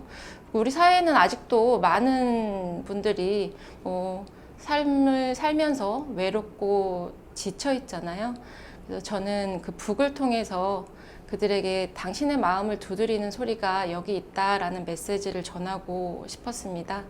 그러니까 소리의 울림이 사람의 울림이 되고 예술이 마음을 잇다, 뭐 이렇게 연결고리가 제가 되고 싶어서 이렇게 항상 준비를 하고 있습니다. 그러니까 앞으로도 저는 무대 위에서 희망을 연주하고 희망을 받고 이렇게 단 한 사람이라도 그 울림 속에서 그런 마음을 채우고 위로받을 수 있다면 그게 바로 예술의 큰 이유라고 생각합니다. 진짜 그걸 실천하고 계신 것 같은 게, 제가 감독님 연주하시는 모습을 뵀는데 너무 울림이 커서, 저도 이게 정식 공연은 아니었지만 연습하시는 모습만 봤는데도 너무 멋지시다, 그리고 소리가 너무 좋다, 제 마음에 와서 닿더라고요. 그래서 그걸 진짜로 실천하고 계신 게 어떤 또 불교의 정신과도 맞닿아 있고, 네, 이번 공연도 너무 기대가 되는 것 같습니다. 네, 그래서 이 희망 콘서트뿐 아니라 이제 다른 공연 많이 하고 계신데, 아까도 잠깐 얘기가 나왔지만 이번에 11월에 큰 콘서트를 준비하고 계시다고요? 네, 이번 11월 30일 일요일 6시고요. 수원 경기 아트센터 대극장에서 버붐이라는 공연을 준비하고 있습니다.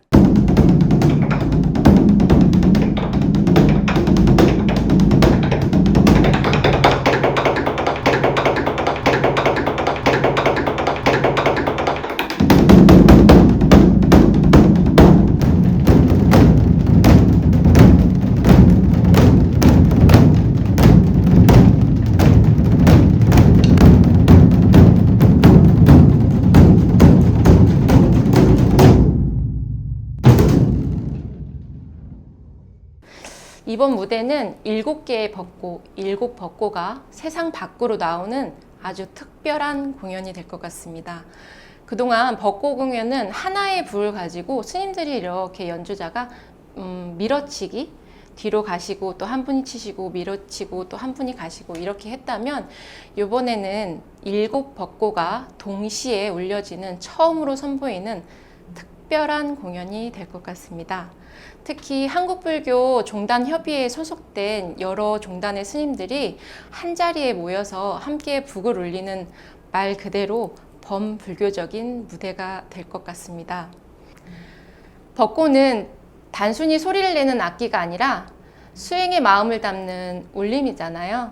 그래서 이번 공연에는 선명상, 그러니까 명상과 깨달음의 순간도 함께 녹여내려고 하고 있습니다.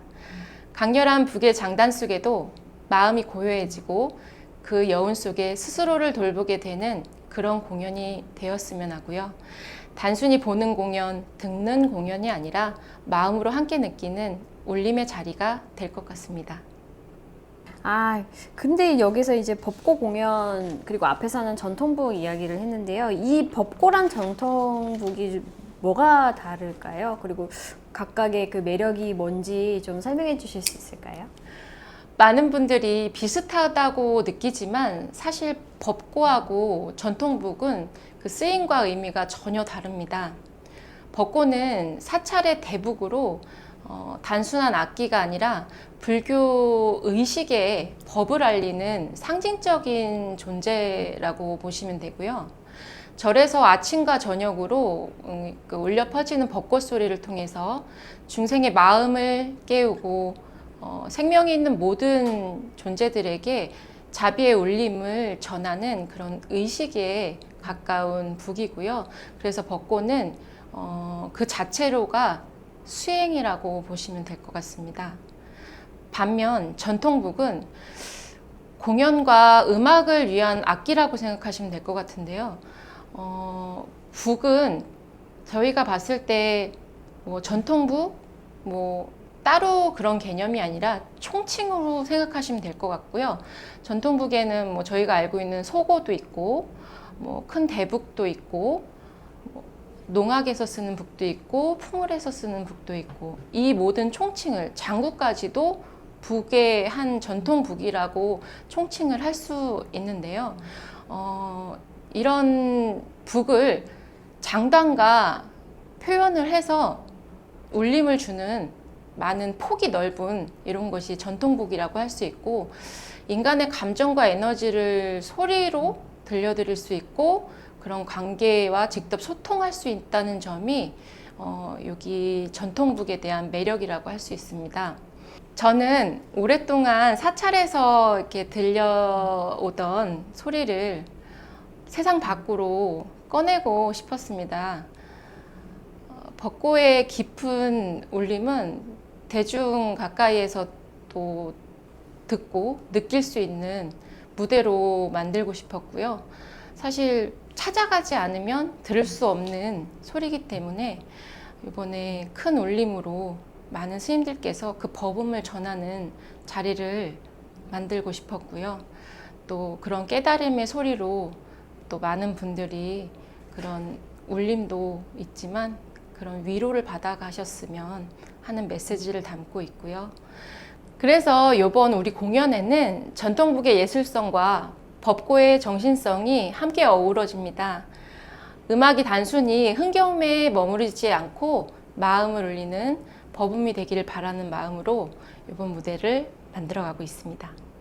요즘 이렇게 한국 문화가 새로 주목을 받고 있는 이 시기에 너무나도 좋은 공연이 될 것 같고요. 근데 이 시점에서 이제 바라보시기에 감독님께서도요, 전통 국악이 세계 속에서 어떤 울림을 좀 만들어갔으면 좋겠다, 이번 기회에 이런 생각 하셨을 것 같은데 어떠실까요? 네, 요즘 전 세계가 한국 문화를 새롭게 바라보고 있잖아요. K-팝이 한국의 에너지와 창의성을 보였다면 이제는 그 뿌리에 있는 정신과 예술이 주목받을 차례라고 생각합니다. 저는 그 중심에 바로 전통국악이 있다고 보고 있고요. 우리 음악은 단순히 소리가 아니라 마음과 수행의 예술이잖아요. 장단 속에는 자연과 함께 살아온 조상들의 지혜가 있고 그 안에는 불교 문화가 녹여 있습니다. 사실 우리 문화의 60% 이상이 불교에서 비롯되었다고 해도 과언이 아닌데, 그래서 국악은 단순히 한국의 전통이 아니라 마음을 울리는 깨달음의 소리라고 생각합니다. 케이팝, 데몬, 헌터스 같은 새로운 시도들도 결국 그 맥을 잇고 있는 건데요. 전통과 현대가 만나고 한국적인 정서가 그 세계 무대에서 새로운 감동으로 울려 퍼질 때, 그게 진짜 한국 문화의 힘이라고 생각합니다. 감독님 오늘 그러면 채를 또 갖고 오셨어요. 근데 모양이 되게 다 다르네요. 좀 설명해 주실 수 있을까요?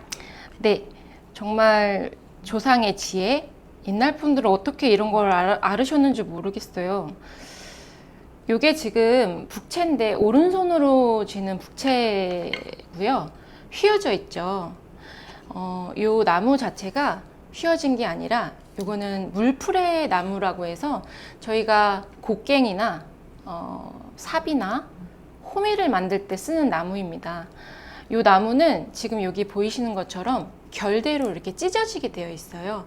그래서 북을 칠 때 딱 치고 나면은 요 채가 부러지지 않고 이렇게 터진다고 하죠. 이렇게 터지는 형식으로 되어 있는데, 얘는 저희가 나무를 잘라서 이 굵기의 모양의 나무를 잘라서 다 이렇게 벗겨야 돼요. 벗기고 나서 특이한 건 물에다 삶거나 쪄서 얘를 휘어서 자리를 잡는 거예요. 그래서 이제 면적을 보면은 닿는 면적이 여기잖아요.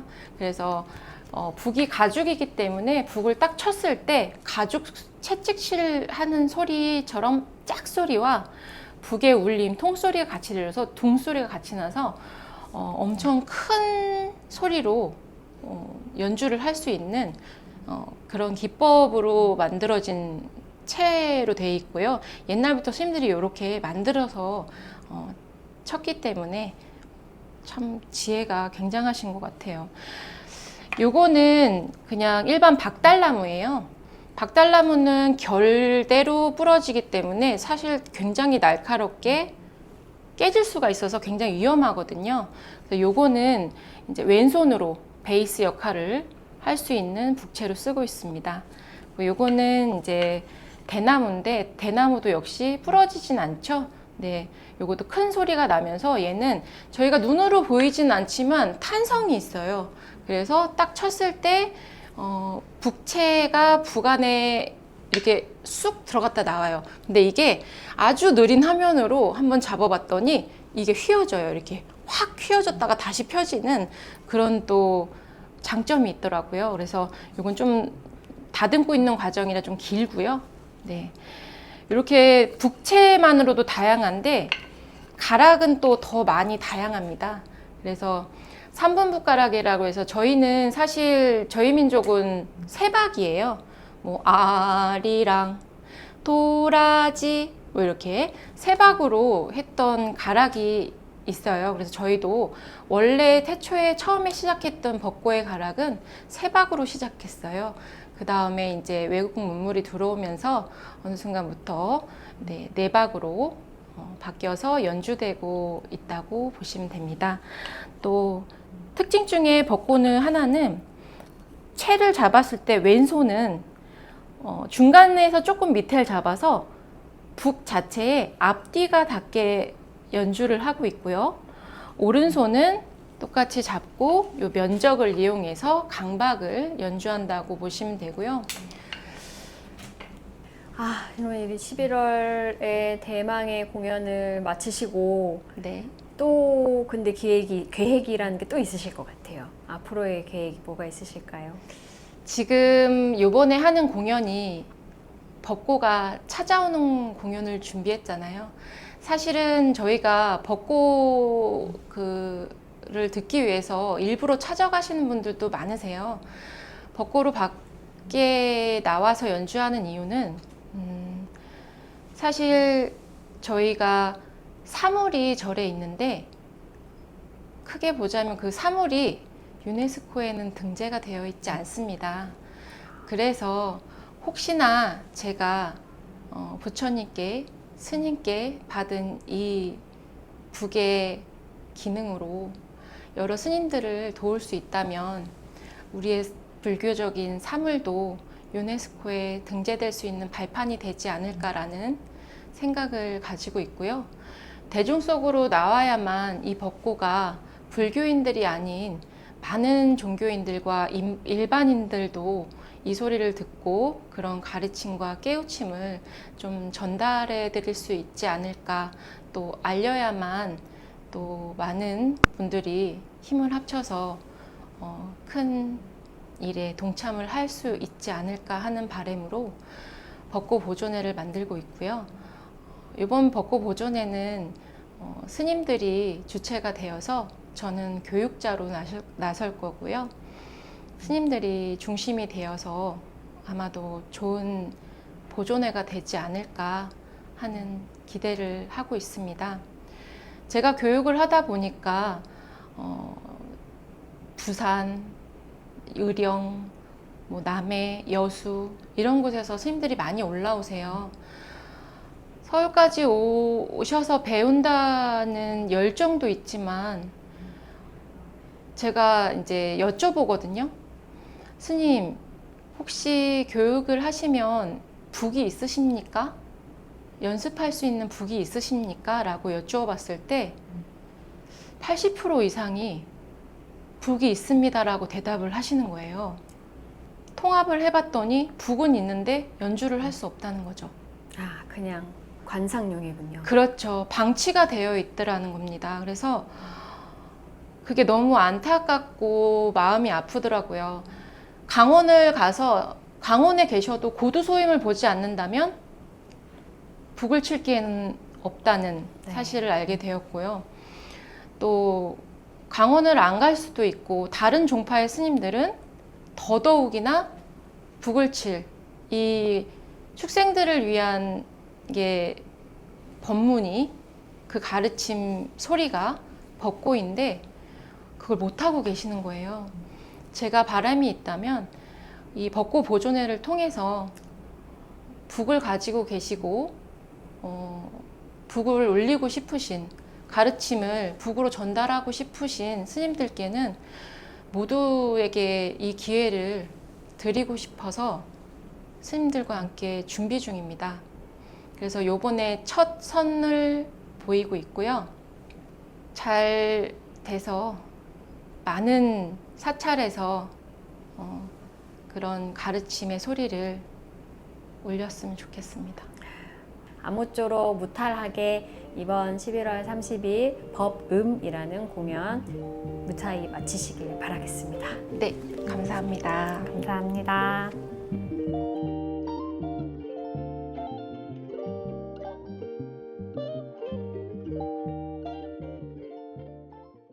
안녕하세요. 불교음악원 원장을 맡고 있는 박부문입니다. 만나서 반갑습니다.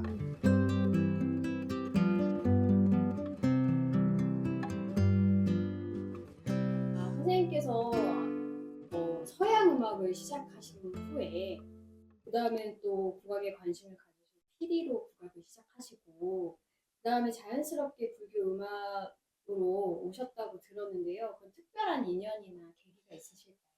예, 저는 원래 지금은 뭐 서울과 다름이 없습니다만은 경기도 양평에서 태어났습니다. 제가 태어났을 때만 해도 1948년? 그런데 그때만 해도 뭐 동네에 전기도 안 들어왔고 정말 시골이었습니다. 시골 풍경 그 자연 속에서 그냥 자라면서 농악 소리 듣고 민요 소리 듣고 또 형들이 부는 하모니카 소리 듣고 학교에서는 피아노도 없이 풍금 소리 듣고 그렇게 자라면서 그런데 왠지 그렇게 소리가 좋았습니다. 제 평생 화두가 소리인데 그때 이미 제 화두가 정해졌다고 생각이 돼요. 소리만 나면 뭐든지 소리가 좋아서 쫓아다니고 가서 듣고 따라 해보고 이러다가 중학교 때 밴드부에서 트럼펫도 불고 이제 음악을 본격적으로 시작을 했습니다. 그런데 지방에서 뭐 악기 연주해봤자 그냥 취미 정도로 되는 거고 본격적으로 하려면 역시 서울에 와서 제대로 공부를 해야 하는데 마침 그 인연이 닿아서 그 남사당의 유명하신 대표 되시는 남은용 선생이 저를 발굴을 해서 서울의 국악 학교에다가 소개를 해서 고맙게도 장학생으로 혜택을 받고 우리 국악에 입문을 하게 됐습니다. 그게 인연이 돼서 피리를 최초로 이제 시작을 하게 됐죠. 그런데 뭐 저희는 어렸을 때는 문화가 전부 다 불교 문화였습니다. 스님들께서 탁발을 다니셨고, 가난하게 살았지만 그래도 인정들이 좋은 동네이기 때문에 수시로 저희 집에도 탁발 스님들이 오시고 했어요. 그리고 뭐 용문산 절에 가서 놀고, 할머니 따라가고 어머니 따라가고 다 그런 상황이었는데요. 그때는 그렇게 큰 관심은 없었습니다. 그냥 제 삶의 터전의 그 한 일부분이었 거죠. 그런데 이제 국악을 하다 보니까 국악곡에 연불이라든지 영산회상이라든지 불교 음악에 대한 용어들이 많이 나오고, 또 그 음악들이 우리 국악으로 연주가 되고 있어서, 아니 왜 국악에 이렇게 불교 음악을 연주를 하나 하는 관심을 갖게 되면서 불교에 오히려 음악을 통해서 불교를 알게 되는 그런 계기가 된 겁니다. 그래서인지 선생님께서 오랫동안 불교 음악은 국악 그 자체다, 방금 말씀하셨듯이 그런 말씀을 해오셨는데요. 또 어떤 큰 의미가 또 담겨 있을까요? 사실 뭐 우리 문화의 전통 문화를 쭉 논해 본다면 조금 과하게 얘기한다면 저는 70~80% 이상이 불교와 관계가 깊다고 봅니다. 우리 문화 전체가. 특히 음악 문화만 보더라도 370여 년에 불교가 초전된 이후부터 우리 음악과 만나고, 또 새로운 불교로 인해서 만들어진 음악이 우리 음악이 되어버리고, 생활 자체가 우리가 불교와 함께 살아왔기 때문에 모든 것이 불교를 떠날 수가 없듯이 우리 소리라는 자체가 불교와 깊은 인연을 맺어서 만들어진 그러한 소리들입니다. 그래서 우리 전통음악이라고 하는 음악, 지금은 국악이라기도 하고 한국음악이라고도 말을 하는데, 이 음악 자체가 결국은 불교 소리 그 자체라고 저는 봅니다. 그래서 불교의 대표적인 음악이 의식음악에서 범패지 않습니까?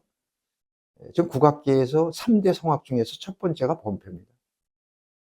그 정도로 인정을 하고 있는 것이고, 대표적인 기악곡 영산회상이 불교로부터 만들어진 곡이고요.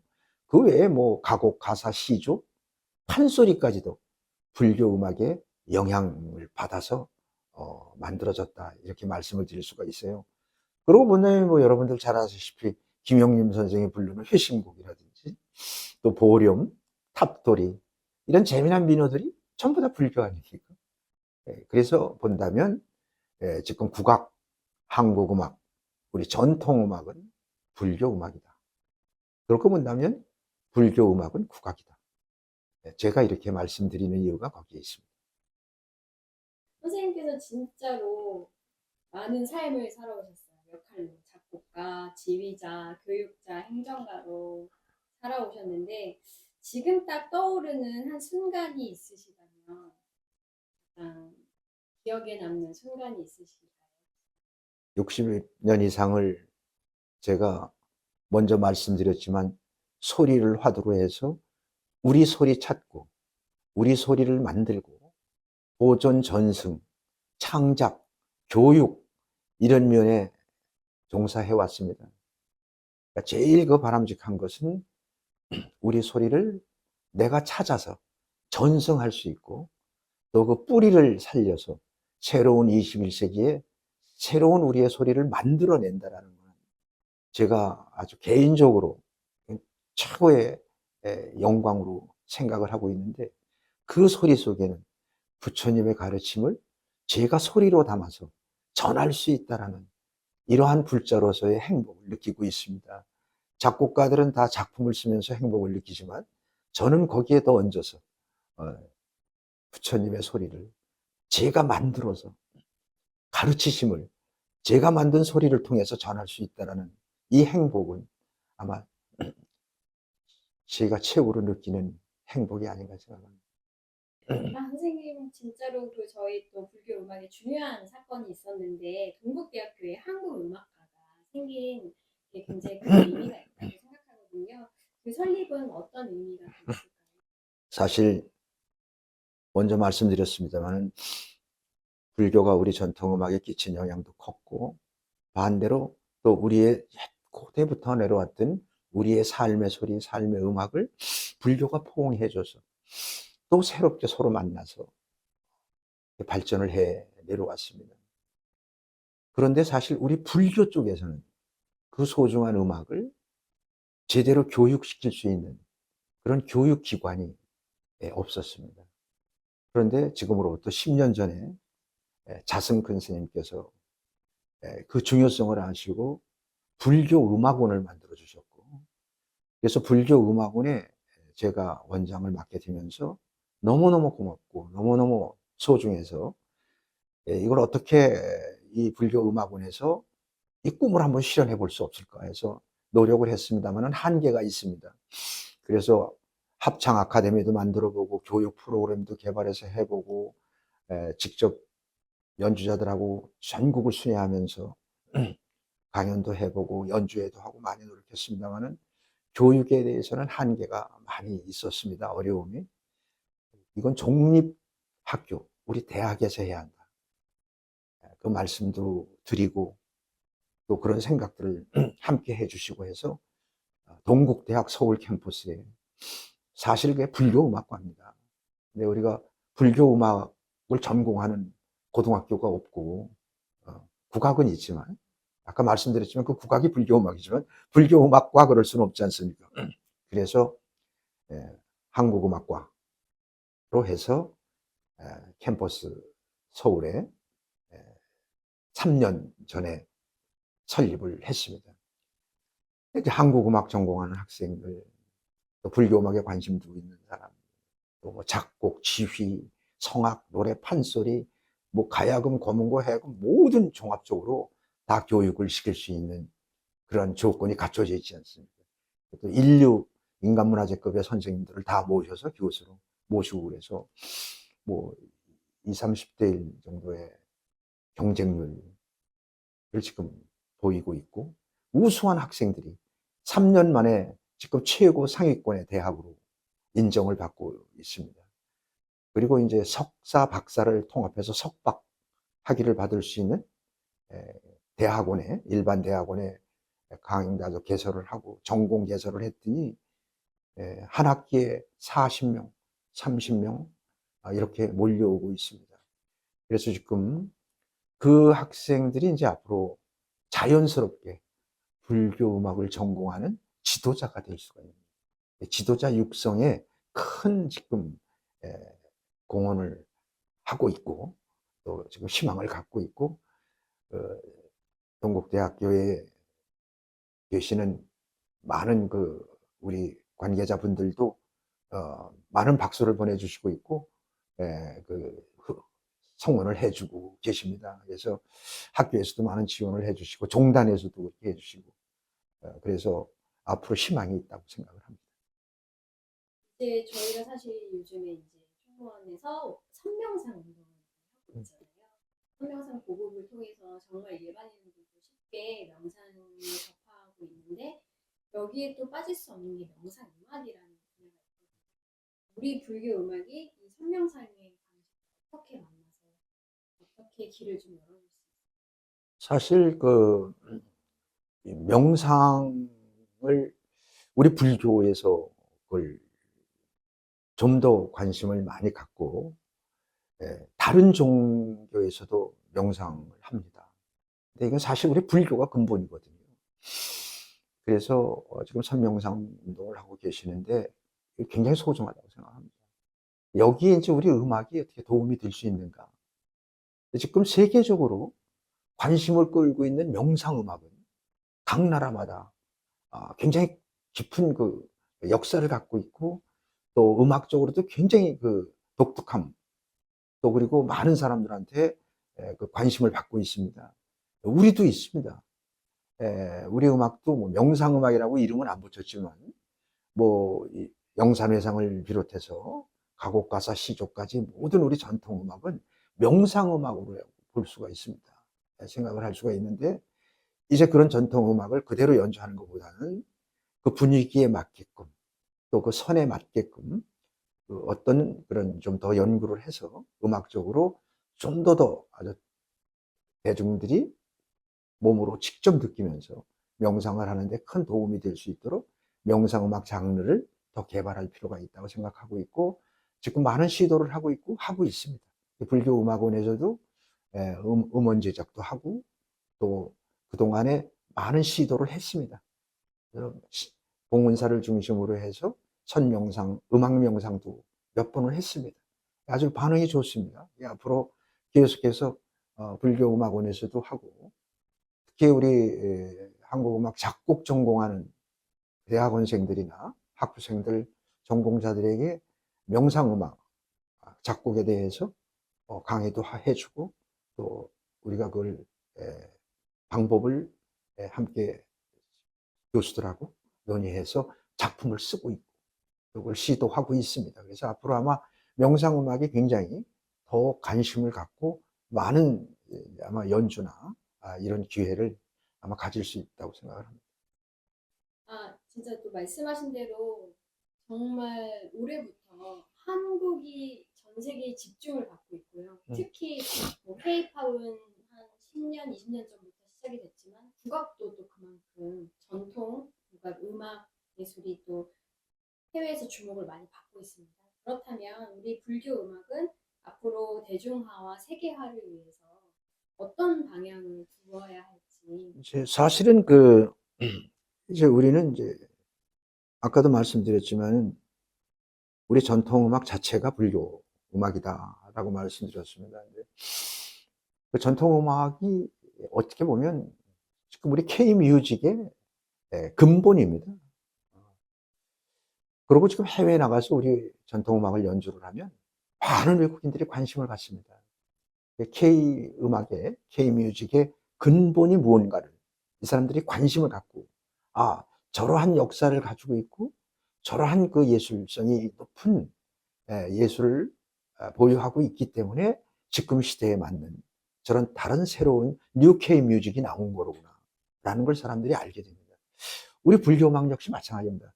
의식음악 자체를요 가서 범패나 의식을 해서 해외에 가서 연주 공연을 하면 엄청나게 감명을 받습니다. 그분들이. 그런데 이제 그거는 전통 그 자체고 의식 그 자체니까요. 그것만 가지고는 음악적으로 뭐 K-뮤직처럼 이렇게 세계적인 대중성이 있는 음악으로는 좀 종류가 다르니까요.